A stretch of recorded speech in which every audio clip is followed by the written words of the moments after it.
everybody. Welcome back to the I Played 2 podcast. I'm your host, Rob Adler.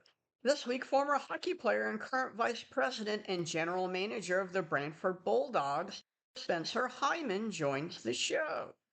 As a junior player, he played 4 seasons in the Ontario Hockey League with the Hamilton Red Wings, the last of which he was the captain. After spending his freshman year at Michigan, he transitioned first into an assistant coach with the Markham Royals in the OJHL, and later added assistant general manager to his duties. And now he's in the second season as VP and GM with Brantford in the Ontario Hockey League. His brother, Zach Hyman, is a 2-time Stanley Cup finalist with the Edmonton Oilers, and Zach scored a whopping 54 goals back in 2023-2024. Also, Spencer and Zach were teammates with both Hamilton and Michigan. Spencer, welcome to the show. Thanks for having me, Rob. It's great to speak with you today. Thanks for being here, Spencer. The first thing I want to ask you is, you drafted Sophie Jovanovic, who is a goalie and also the first woman to be drafted who is under 18 in the Ontario Hockey League selection draft. What went into that, and what makes you feel she's the right fit in Brantford? I spoke with our U18 scout, Thomas Zubrick, and our director of scouting, Mike Galati, and both had really great things to say about her game.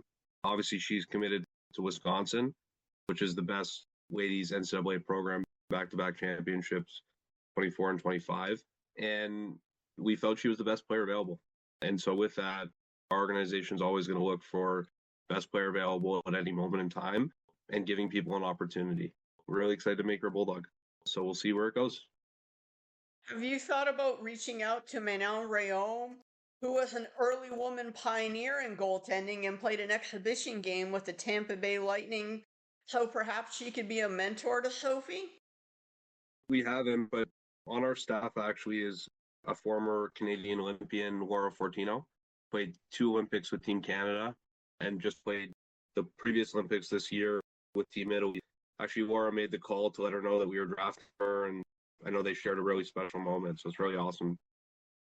Transitioning here to your hockey career, how did you get into hockey initially, and was hockey something that was centered in your family just because your dad has been a franchise owner for over a quarter of a century? I was really born into it. My dad loved hockey. My brother, Zach, started playing when he was a young age, and me being 18 months younger than him, I wanted to do everything he was doing. So jumped into playing right away, and really it just became the centerfold of our lives. With me and 4 of my brothers, so there's 5 of us total, that's what we love to do.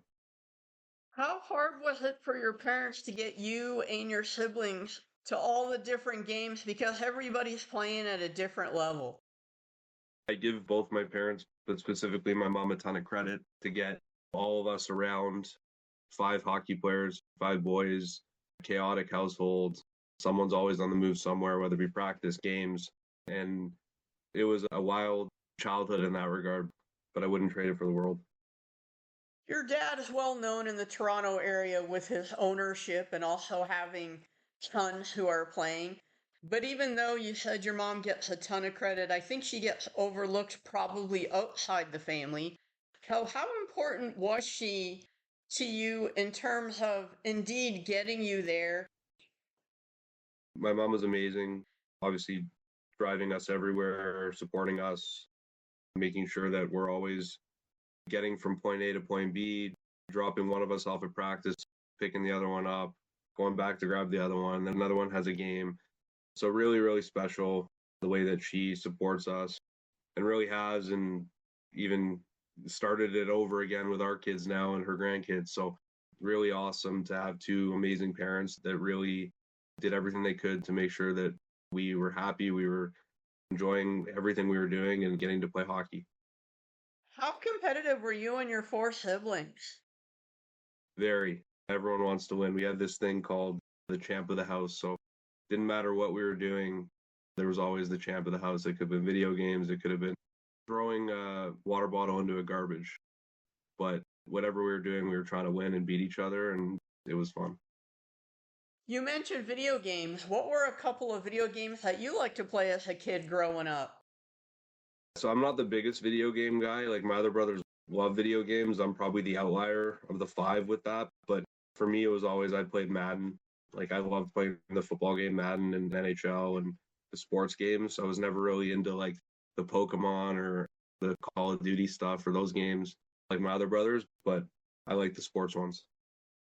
Since you weren't into video games, what were some of the things that you happened to do away from hockey?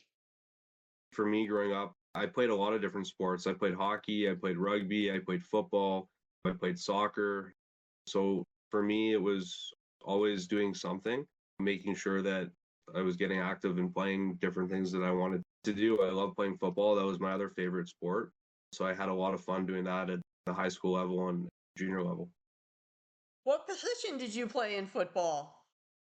I was a fullback. So I like to protect the quarterback, also rush the ball in short yardage situations, and then block for a running back. Were you a Toronto Argonauts fan growing up? I never really caught to the CFL, to be honest with you. I love the NFL, though, and I love the Bills. The Bills are my team. I've been a Buffalo Bills fan since I was a little kid. And it's funny because, like, hockey, I love more than anything in the world. But football is kind of my relaxing space in a weird way. Like, when I watch football, I can kind of just tune everything else out and just enjoy the moment. I don't really get into the X's and O's of it. I understand a little bit in terms of formations and whatnot, but it's a game I can watch, whether it be college, NFL, and I've watched a bit of CFL, and I have respect for the players there. But I like the American game a little bit more, and I just love watching it. It helps me unwind. Hearing that you're a Bills fan, and I will say I'm a Dallas Cowboys fan, I won't bring up a couple of games that the Cowboys played against the Bills during the 1990s. The good thing is I was born in '93, so I wasn't around to see it, but I do understand and know kind of what happened. And my dad's a big Bills fan too, so the four Super Bowls were really tough to bring up and talk about. But one day we'll get over the hump. Josh Allen's the man, so we'll see where it goes. I'm sure you know the Bills are getting a new stadium. Did you ever get a chance to go to Rich Stadium, which I won't call Highmark Stadium 'cause I'm an old school guy? Me and my little brother have season tickets. We always get to go to 1, 2 games a year. Then we give out tickets to some of our friends and family, and just our way to stay connected to the Bills. And this is what sports does for you, right? Like on a Sunday where maybe we're all free, we can get together and watch a Bills game. And what I love about it is just it brings our family together, right? It's our whole family. We're all Bills fans. We love the Buffalo Bills, and it's just a big passion for us as a family. I have an old ESPN colleague who's a Bills fan dating back to the 70s. Bills Mafia is something else. It's just a different breed of fan, and it makes it a team to root for when your team's been eliminated. We're not jumping through tables and stuff like that. Although I did that once on my bachelor party. Actually, we took my buddies. We went to a Bills game, and I was forced to do it. But amazing fan base. Buffalo's a special place. They see what happened with the Sabres this year. They love their teams, and they're great people. So I love supporting the Bills. One more Buffalo related question, and I feel like I have to ask it. Have you been to the famous Anchor Bar? I have, and it's awesome. Buffalo's got some really cool small spots that have kind of taken off lately, and it's a special city. It takes a bad rap from people that don't really know it, but when you go there and you see like the passion that these fans have, whether it be for the Sabres or the Bills, and then you kind of just walk around, everyone's just so nice and welcoming and friendly. It's a great place, and I think one of the most underrated places to play sport because you see how the athletes are treated. So great spot. Going back earlier to something that you had said, because I don't think I've had anybody that's played rugby on my show before, did anything from rugby skills wise translate onto the ice to help you with your hockey career? My nickname is the Bus. I got that when I was little playing football, modeled after Jerome Bettis. And so it translated to rugby. I love hitting people when I played. I loved running through people. I never took the route to go around. I like to go through. I like to play physical when I did play. I liked contact. I embraced it. So for me, when I played rugby, I played 8-man. And typically an 8-man will take the ball out of the scrum and toss it out to the wings. I don't know if the Wings liked me as much because I would take the ball and I would just go. So I liked rugby. I thought it was a really, really great sport. Team sports to me are really important. It teaches you about life, teaches you about working with other people, teaches you about going through adversity with others and picking others up, or maybe you need to be picked up. And you really learn a lot about yourself when you enter a team sport. In addition to rugby, did you ever play lacrosse? No, never actually. And that's one sport I regret not playing because I've got a lot of respect for it. And I know those guys are warriors. I'm wondering here, how did you end up in Hamilton in the Ontario Junior Hockey League? So actually, it's a team our father owned. I grew up going to Hamilton Red Wing games when I was a kid. Since I was 9 years old, going and watching the kids play, 16, 17, 18, 19, 20-year-olds, and becoming a fan of the team and really doing every job in the organization. I did 50-50 tickets. I helped at the front gate for entrance. I helped with equipment, with sticks, and just really got to be around it in every aspect of the organization. And then as we kept getting older, playing a high level of hockey, I stopped playing other sports and got to play in Hamilton with my older brother, Zach, got to play with my younger brother, Ollie, got to coach my younger brother, Cooper, there, and then got to coach my other younger brother, Shane, in Markham. So it was really cool. From taping the sticks and selling tickets, what did that help you learn now as your role in the front office in terms of getting a team to game day? It taught me to respect everyone because no person is bigger than the next person. It doesn't matter what your role is in hockey. When you're a part of a team, like everyone's job equals the final result. We're all here to support and help the players get everything they need to succeed. And everyone's equally important. They just do different things. Now, some things can be considered by the public to be more important. In my eyes, there are jobs that everyone has within a club, and it's my job as the manager to support every aspect of the club, and it doesn't matter what that is. So I think by doing everything within the organization when I was a kid all the way up, it gave me a lot of knowledge of what other people have to do in the club that may not be as easy as you think, and really it just gave me a different level of respect for everyone. What's a role that you think often gets overlooked by the public and fans that shouldn't be overlooked? Women managers, they're the most important part of a hockey organization. I like to say they run the club because they know everything. They're there first, they leave last, they work harder than anyone. They're always making sure that the equipment, the facility, that everything's in order. We've got the best equipment manager in the OHL, and Chris Cook, who worked for the Ottawa Senators for 15 plus years. He's been with Team Canada at the World Juniors the last, I think, 7-8 years. He's phenomenal. And really, he doesn't get the credit that he deserves publicly because this team doesn't run without him. So the guys that run the equipment, they're so critical to the success of the club. They do way more than people realize, and they deserve way more credit than they get.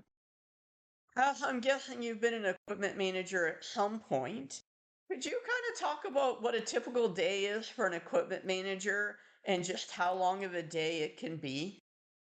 So I never actually did that role, so I can't give you specifics, but like a little specific, I guess, could be like he shows up early and he's doing laundry. Like the guys get in at 9 a.m., he's probably there at 5. He's getting everything in order, prepared, making sure the practice jerseys are out, making sure the facility's clean, making sure that all the equipment's in order, the skates, what needs to be sharpened, sticks, inventory. And then he does a lot of the scheduling too for road trips and whatnot. Like there's a ton that goes into it that people don't really realize.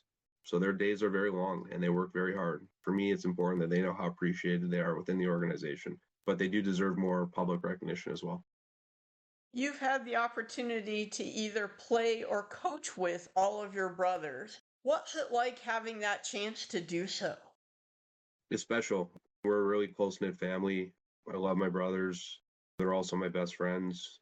And so to have that opportunity to be a part of a team with them in different aspects and different levels and different ways gave me a really different perspective on hockey. So it was really, really, really cool. How do you separate the brother-player relationship or the coach-brother-player relationship on the ice from the family relationship off of it? It's not easy. You try and do your best in it, but it's still your brother. At the end of the day, why maybe at a higher level it's more difficult is because if your family member is on your team and he is not having the success that you might be having, it's going to affect you. And anyone that says otherwise is probably lying. At least that's how I feel.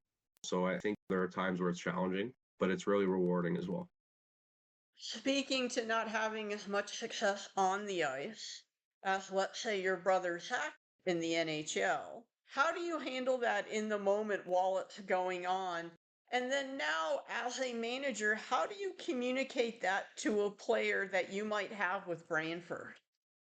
The biggest thing for me, and this is something my dad was like, being really realistic with where you are as a player. I mean, under 1% of players in hockey make the National Hockey League. For me, I knew what I was as a player. I was tougher. I wasn't as skilled as a guy like Zach, obviously, but I cared. I worked hard and I was physical. My ceiling was to play at the University of Michigan, and that was my NHL. I remember sitting with Red Berenson and telling him that. And not that I put a limit on myself, but I'm realistic. What I found out very fast is I enjoyed running the team more than I enjoyed playing on the team. And that's really weird to say, maybe, because that's really unique. But that's something for me that watching my dad work with our GM growing up and really being around the trade talks and the discussions and the team building and roster management, roster construction, asset management, that's what really got me excited about hockey. And so I had some injuries, and when I left Michigan and came back, I finished my degree at Ryerson and I jumped on the bench right away. And my dad told me the best place to start is always jumping on a bench. So I jumped on at 20 years old. I was the youngest coach in the Ontario Hockey Association of over 100 years. And I think it's become more of a trend now with younger guys jumping on benches. Now, I found out really fast coaching wasn't for me. It's not something I enjoyed as much, but I love what I do. I love finding players. I love putting the team together. I love giving our coach the opportunity to work with great players and find fits within his line. And I love supporting the athlete and the player behind the scenes. How does the access to and the availability of more video help you and the Brantford Scouts find the right players that are the right fit for both the team and the organization? It's excellent. Being able to break down players by shifts saves time. I can watch more games. I can really see the player in different perspectives, different situations, easier. It's tremendous. It's really helped, and I know it's just going to keep getting better. I am very much an old school guy and not a big fan of the newer idea of analytics. But how do you balance the idea of analytics versus the eye test and the character test? I think this is the hottest question in hockey right now, right? Like, you have the word data centrics being thrown around and whatnot. I think analytics are very important. I think they tell a part of the story, but my philosophy and belief is always going to be that the person makes the player. And what I mean by that is analytics can tell you a lot, but there are some underlying people that can fight through those analytics and become better because of who they are and how hard they're going to work. So for me, it's taking pieces of all different ways to analyze and look at a player and finding the outcome based upon all the information. So analytics are definitely important. They're not something that should be shied away from. They should be used as tools, but to use it as telling the whole story would basically be like playing a video game. You need to understand the person. And I will always, always believe that the person makes the player. When it comes to analytics, there are some very complex stats that can be tough to explain. How does your organization explain those to players with the team that are generally anywhere between the ages of 15 and 21?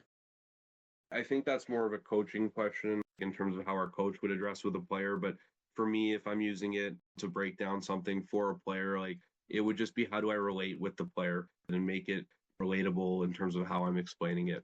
That's probably the best way to put it. You can look at different bigger analytics and kind of show expected goals, right? If you're on a line, you're taking off that line and someone else is, and that line now shows to be significantly better analytically.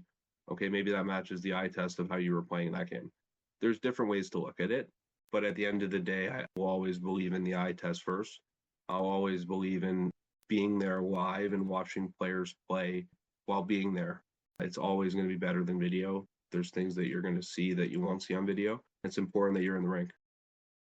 During my career at ESPN, I did a thing called Pro Day, which was with the NFL.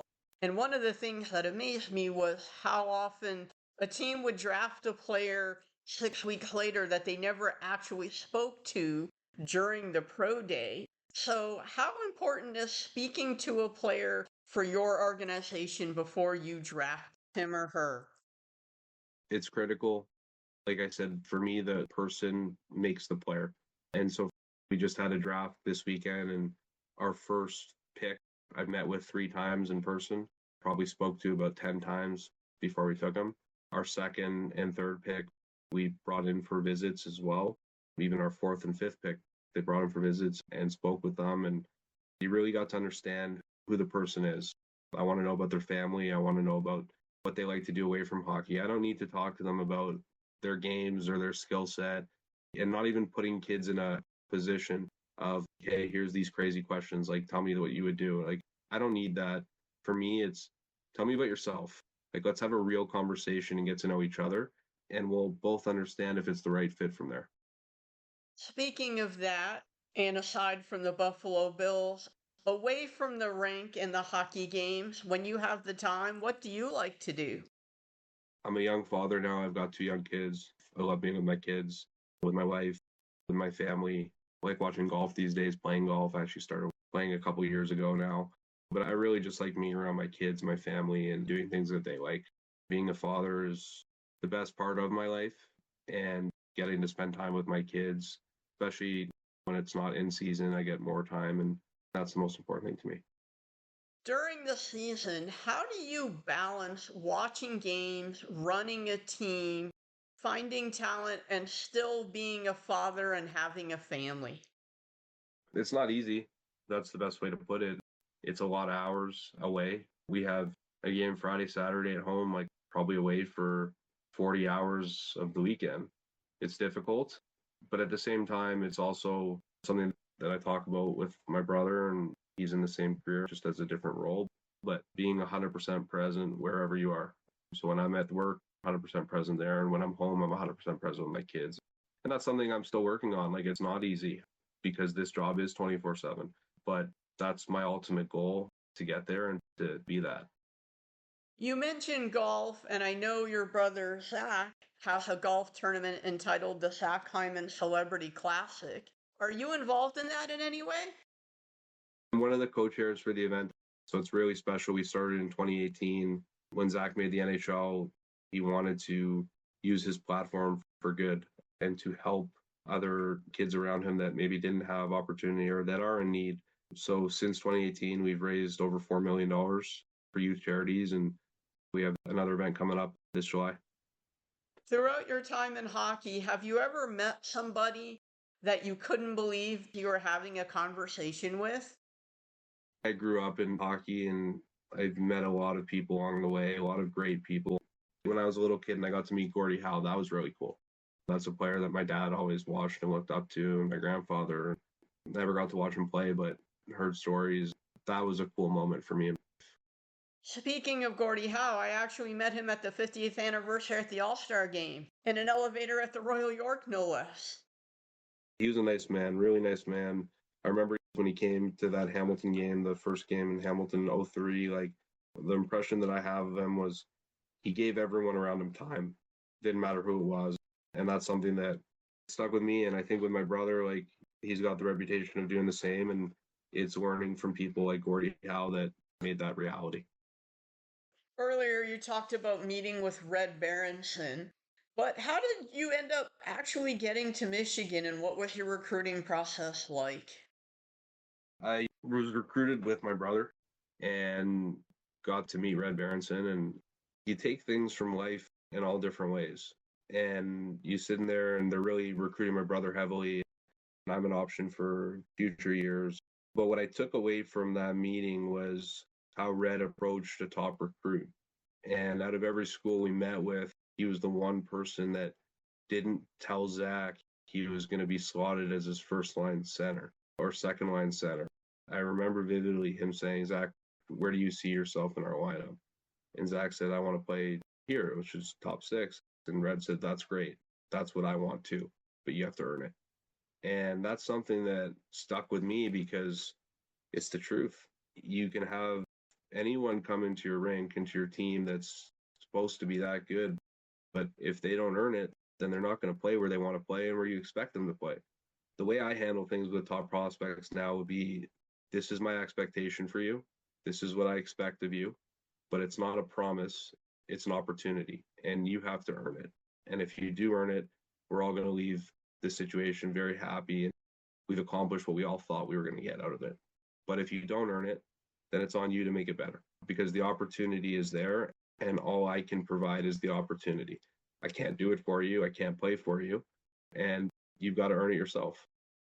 With any player that you expect to be a top six forward or, say, a top four defenseman, and it doesn't seem to be working out, as a manager, how do you have that tough conversation? Because that's not the easiest conversation to have. I believe in directness, in honesty, and not hiding from uncomfortable conversations. That doesn't make anyone better. To me, it's, okay, let's evaluate what's going wrong. Let's put a plan together on how to fix it, and let's support you in that process and do it together.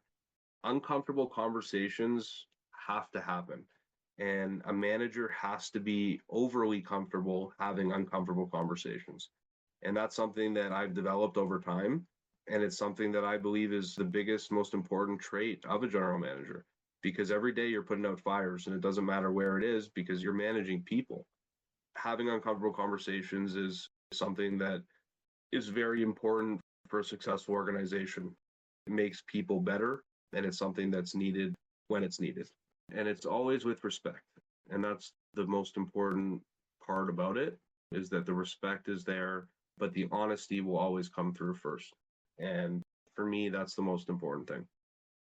Although we're talking on the ice, or maybe even off the ice, it's still a business situation, but it's important that neither side takes it personal, and both sides realize, how do we make this situation better? That's supporting people. And to me, if you're not being honest with someone, then you're not helping them.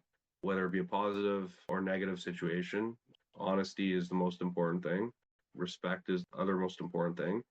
And the way you approach it, with respect and with a sensitivity as well, but an honesty and a directness. That's what, in my opinion, will create the best outcome for the player and the team.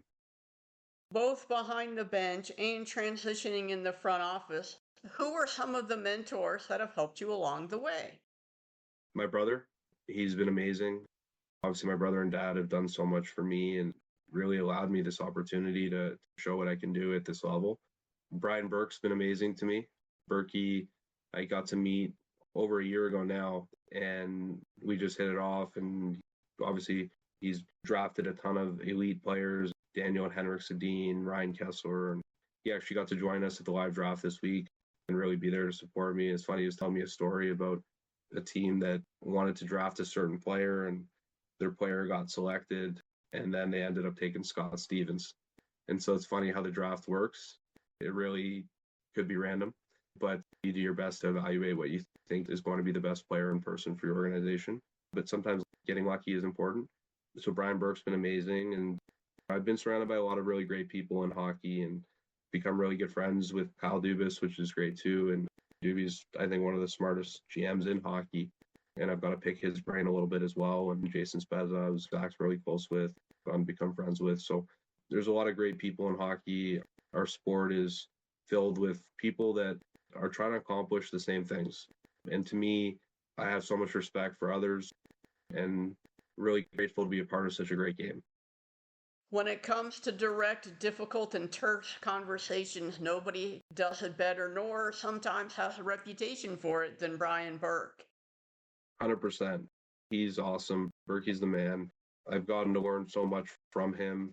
He's shared experiences with me that have worked for him, that haven't worked for him, good times, bad times. And really, I think he's just been respectful throughout. So an awesome person that I get to learn from.